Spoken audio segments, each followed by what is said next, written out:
Hello, my name's Jonathan Hassel. I'm an ADHD and executive function coach based in Brisbane, Australia, and I coach people all over the world. I'd like to thank Henry and the ADHD UK team for inviting me to speak to you tonight on something that I think is very important. And this is the idea of motivation and ADHD. And to that end, I want to talk to you about the illusion of motivation and ADHD. So when we think about motivation, and particularly when I talk to my clients about motivation, they're pretty uniform in how they describe it. They talk about missing motivation. They talk about motivation that turned up but then fled. They talk about trying to find motivation to get things done. And it seems to be this wonderful, magical thing that just appears like a force of nature, drives them forward into action, and then vanishes just as quickly. Now, this seems like a very unreliable way of motivating yourself to get things done. So I wanted to look a little bit more deeply at it and try and figure out if we couldn't find some clues in this understanding of motivation that might help guide us to doing something about it. So tonight, I'm going to start off by talking about, well, what is this missing motivation? How am I hearing about it from my clients? Then I want to contrast that with a more reliable presentation of motivation. In other words, the motivation that other people seem to utilize quite easily. Also, I want to then consider what maybe we're seeing in terms of neuroscience behind this idea. Is there anything currently in neuroscience that might support what we think we're seeing here?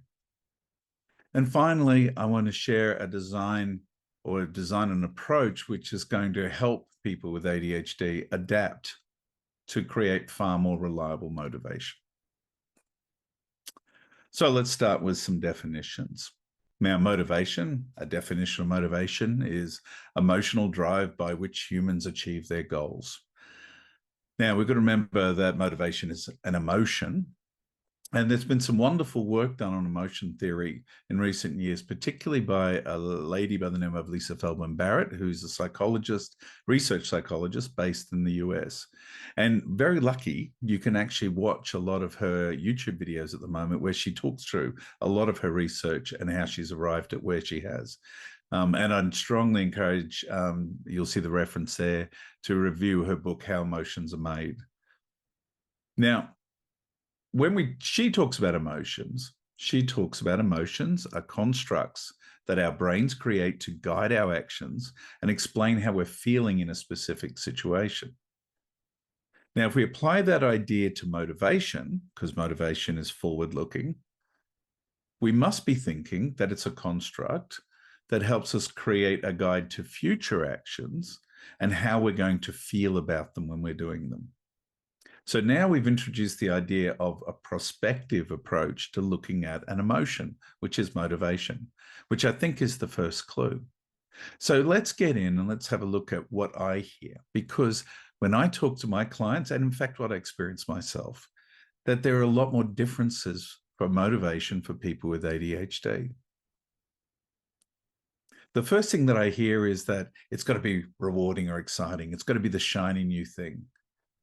If it's something I'm looking forward to that I want to do, then it's going to be easier to do it. And in fact, often when people with ADHD seek out motivation, that's what they look for. They try and find something engaging or fun in it that they can apply to it. Now, and I must add too, it's not always straight fun. It's very often challenge is a great appeal to people with ADHD because we do tend to love to problem solve. So just being told that something hasn't been done before is often incredibly motivating to go and do it. The second presentation that I hear about a lot is that it's under threat. So in other words, I'm going to be in really big trouble if I don't get this done. Now, you might argue that this is really motivation away from a threat by going towards something else. However, the outcome's still the same, that it's another high agitation state that relies on threat.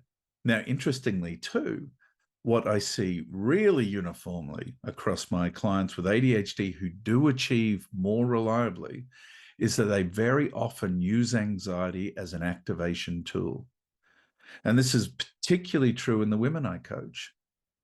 that they've learned over time that if I escalate this threat, if I make the threat more immediate, then I'm far more likely to be able to activate earlier. The third thing is that both these things have to be very close in time. So we've got to have a temporal proximity, which means that, 3 weeks away, it's too far away for it to be a meaningful reward or a meaningful threat. Tomorrow is close enough for it to be meaningful reward or meaningful threat. And obviously this will vary from person to person. And as I mentioned, with people who utilize anxiety and threat to activate, they'll often just bring the time forwards. They'll say, well, if I don't do it today, I won't do it. So I better do it today. I better do it right now. And this is where they use that heightened anxiety to bring the time forwards. So we have something that is a very high agitation state that requires external stimulation and is risky because it's very close in time. So with that, I think it's a reasonable argument to make that we're going to have something that's unreliable, extrinsically driven, which we know is a challenging motivation to have because it relies on the other thing being interesting or threatening. And it's expensive. It's expensive in the terms of the energy that we have to expend to deliver on this high agitation state. But it's also expensive in the terms that it's risky. We don't allow ourselves a lot of time to achieve things. So it's pretty easy to see why motivation is a challenging experience for people with ADHD. So what happens for the rest of the world? Well, let's say most of the rest of the world. So when we talk about motivation to people without ADHD, we hear a very different story. I remember I was coaching a young couple and there was an argument about household chores. And, they got to the point about you don't do enough around here. And the person with ADHD was becoming quite defensive. And the person without ADHD was getting increasingly frustrated. And at one point, the person with ADHD blurted out in frustration, "It's not fair. You like washing clothes. You like housework." To which the person without ADHD looked at them quite horrified and angrily and said, "How could you say that? I hate washing clothes. It's one of the most boring tasks in the world, and it's not particularly fun because we've got children, and so there's scary things in those clothes." So after we all calmed down a little bit, we had a little conversation. But the really interesting thing was the person without ADHD looked at the person with ADHD and said, "Is that the only way you get things done? Do you have to like it?" To which there was sort of this slow nod of, "Well, yeah, that helps." So now, firstly, that was a great thing in that moment, that moment of awareness where a couple shared an awareness of, wow, you see the world very differently to me. And I'll be touching more on those concepts in a talk I'm doing later in this 24-hour period, where I'll be talking about couples and ADHD. However, to move on to this story, we said to the person, "Well, how do you motivate then?" And they said, "Well, I guess firstly, it's not a decision, will I or won't I, because I committed to doing it. So that sort of is done, already decided." But then I thought about it and I thought, well, I imagined myself doing it. I saw the best time to do it. And now it just happens at this particular time of day on a particular day of the week. And I get it done and it's no particular problem. So I said, okay, well, that's wonderful. What about if you particularly don't feel like doing it? Like say someone's done something horrible in their pants. And the response was, yeah, I know what you mean. There are days like that. But I guess, I don't know, on days like that, I just imagine my family going out looking clean and feeling good in their nice, clean clothes, which is really that person's feeling, not the family's feeling. But it was interesting. What they did was they visualized an outcome to help stimulate the activation of the task. But it wasn't really about that primary motivation of the task. The primary motivation of the task came from just being able to imagine it and see it happening in a realistic way. So it's reliable, because it's self-generated. It's intrinsic because it's self-generated. It's not relying on the external thing to be interesting or exciting. And it's quite efficient because that was not a high agitation emotion. That was a pretty stable emotion that they were having. So it's very easily accessible whenever they really needed it. So if we were going to break down that experience and really understand it and think, well, hang on, that's sort of pretty cool that you can just do that. So let's figure it out. Let's have a look at it. Now, luckily, here's one I made earlier. I wrote a book last year with Madeline O'Reilly, who's a wonderful psychologist based in Sydney, Australia, where we did exactly this. We broke down, well, what happens from an executive function viewpoint in terms of activating to task and getting things done. And we wrote a book called Decoding Doing. Now, in that book, we talk about a model called the CIMA model, CIMAA.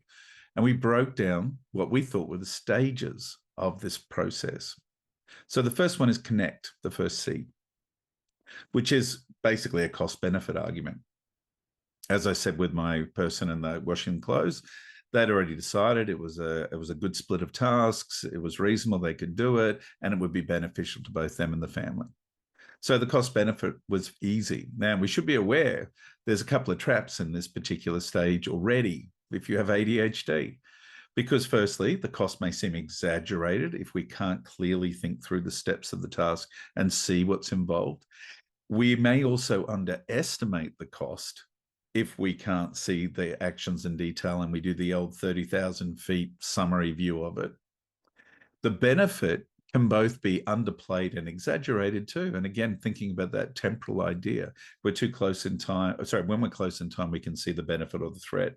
When we're further away, it can be harder to see that.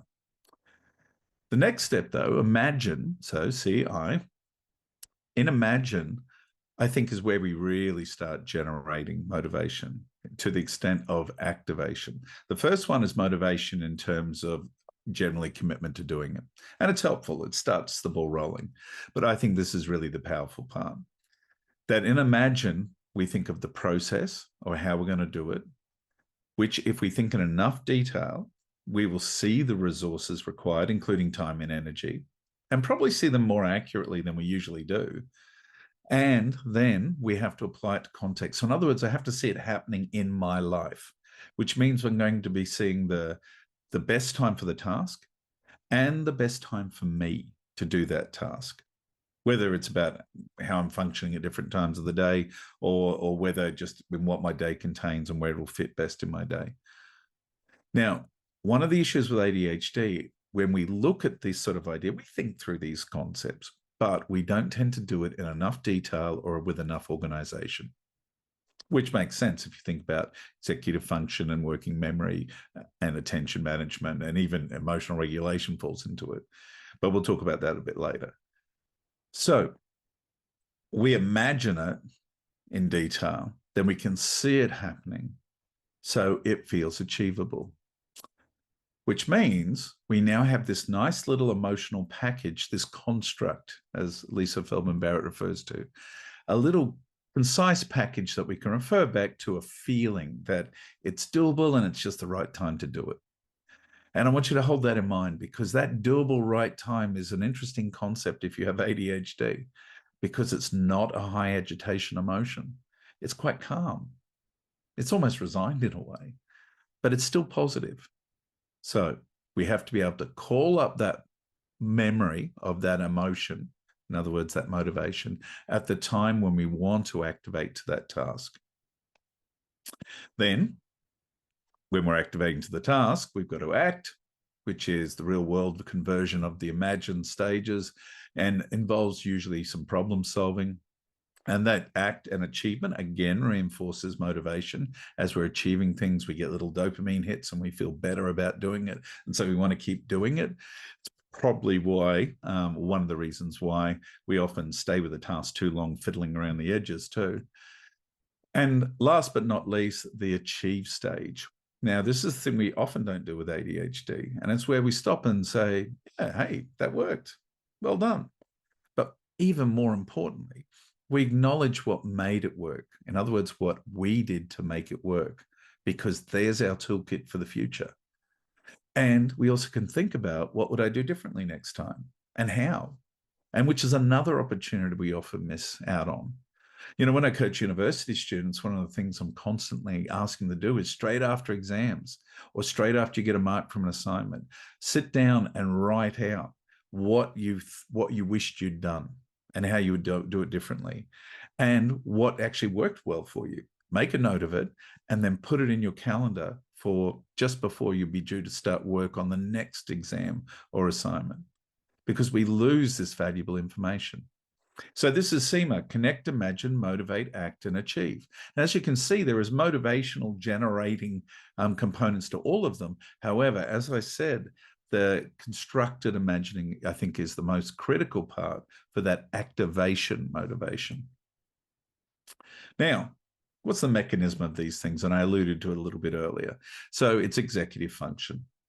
If we think about attentional regulation or direction, emotional regulation or direction, and working memory, which includes capacity, then all of these stages are reliant on them happening. We have to be able to direct our attention to the right thing at the right time in the right detail.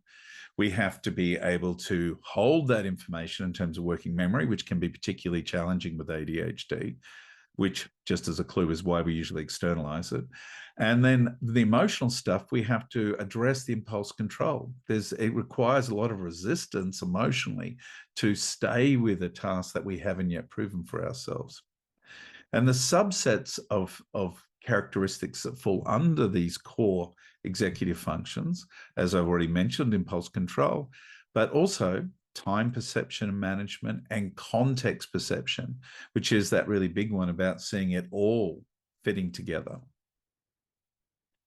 So let's talk a little bit more and be a bit speculative with the neuroscience.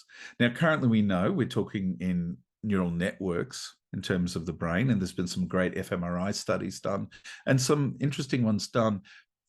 To date, the ones that I've seen have been with relatively small cohorts, but looking at the neural networks and ADHD. Now, the two I want to pay attention to in terms of this mechanism is default mode network and the task positive. Now, default mode was there in red, task positive in blue. Now, default mode, for the context of what we're talking, it does lots of things, but for the context that we're talking, it's very much an emotional association stage. So in other words, we get triggered, we pull on our pooled experience of life, which is why you notice it reached backwards into the brain, we think. It's actually drawing on memory as well.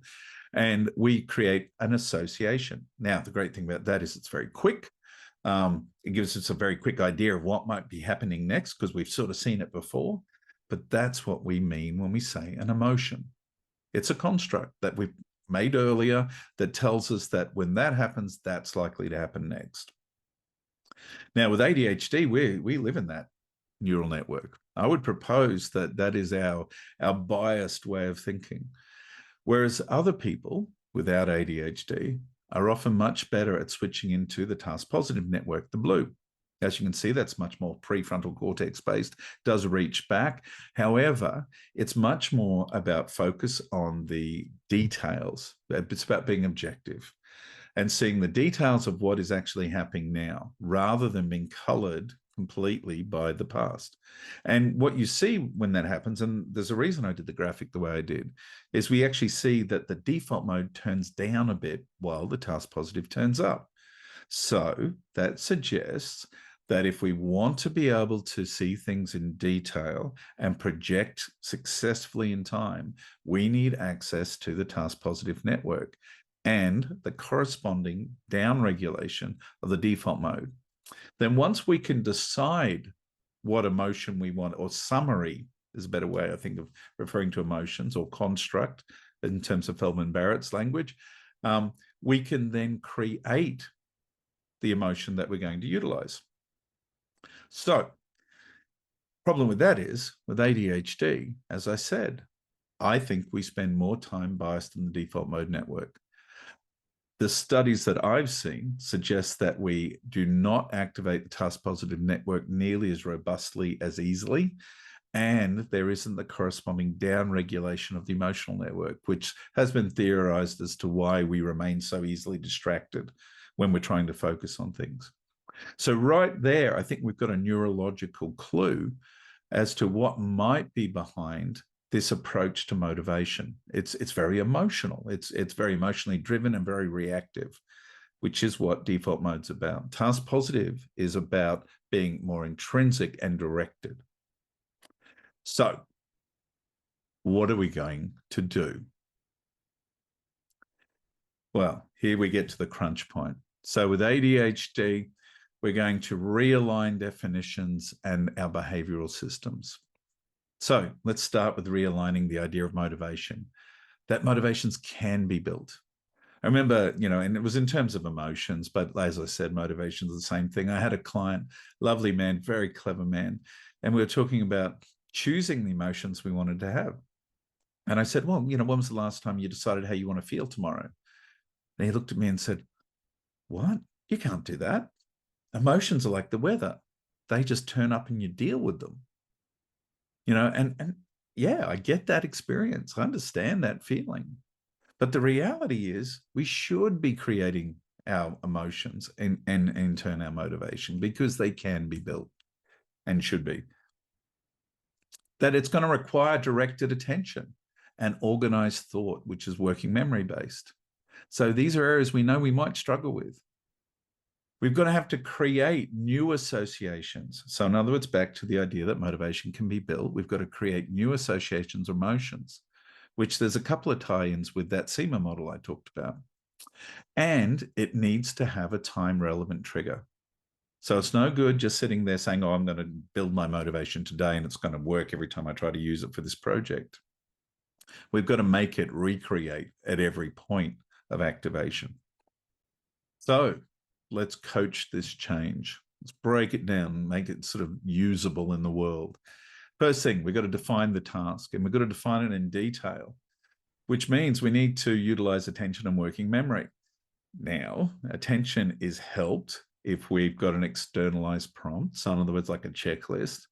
But the other thing too is working memory is helped if we externalize what we're trying to do. So in other words, getting it out of our heads, either by writing it down or by verbalizing, because we do love verbal processing, and remembering that language is both a communication tool and a thought organization tool, then we can see all the detail. And if you want to test that idea, just try and write down what you had planned to do this morning and notice how many little steps you were skipping over in your head. Second thing, we're going to design the action. So while we're writing out the task, we may as well write, well, what will I actually have to do? So will I have to drive to the shops? Will I have to find my car keys first? Will I have to stop at the bank to get the money to pay for this or that? So when I think about, start breaking it down and seeing that action happen, visualizing it, I can actually break down and get the details of the actual actions within the task. And therefore, I'm going to be much better at projecting the time and seeing it happen as a real life thing. Then finally, I have to create a trigger activation at the right time. So alarms are brilliant. And just as a little tip, set the alarm for about 5 or 10 minutes before you want to start, not at the time you want to start, because everybody needs a little transition time. And particularly with ADHD, it's very helpful. So let's check that against the SEMA code. So, well, we've already connected, we're going to do the task, and maybe we can get a little bit more of that by defining the task. We're definitely imagining the process, resources, and context. That's process, resources, context, as we both define the task and design the actions. And we've therefore created the motivational feeling, which is, remember, that it's doable and it's the right time. And that's the level we want, that it just feels doable in the right time. We do not need to be jumping in our seat excited to do it. It's lovely if we do, but we don't need to be there. And then we have to think about the motivation and action at the right time. So in other words, we've got to be able to recall that feeling at the point where we want to activate. So we've got to trigger that activation. And finally, the achieve component is we've got to remember to review, reinforce that motivational emotion, and then create another trigger activation and probably some actions that go with it, for the future when we want to do this sort of task again. Okay, well, look, I hope you found that helpful. Once again, I'm Jonathan Hassel, is my name. I have a coaching practice called Connect ADHD and EF Coaching. We're based in Australia, but as I said, we coach people all over the world and have been for the last 10 years. We also, as I said, have a book out, Decoding Doing, which is available on Amazon. Obviously, we're speaking at this wonderful conference, which please donate. This is a really worthwhile event, and to get free access is just incredible. And also, there is the ADHD International Conference based in the US, but also going to have an online virtual version. And I will be speaking at that one too in December. So please reach out if you want to hear any more of my content. You can find it on our website at connectadhd.com. There's a resources section which has videos of other talks that we've given, both myself and my partner Monica, interviews we've done, all that sort of thing. So, and articles we've written. So that's all freely available there. If you want to go and have a look and get some more information, please don't hesitate to reach out and contact me via the website too if you've got any questions or any clarification you'd like to have about anything I've spoken about today. Okay. Well, once again, thank you, Henry, and thank you, team. ADHD UK, this is a brilliant event, and I'm very, very proud to have been part of it. Have a great night.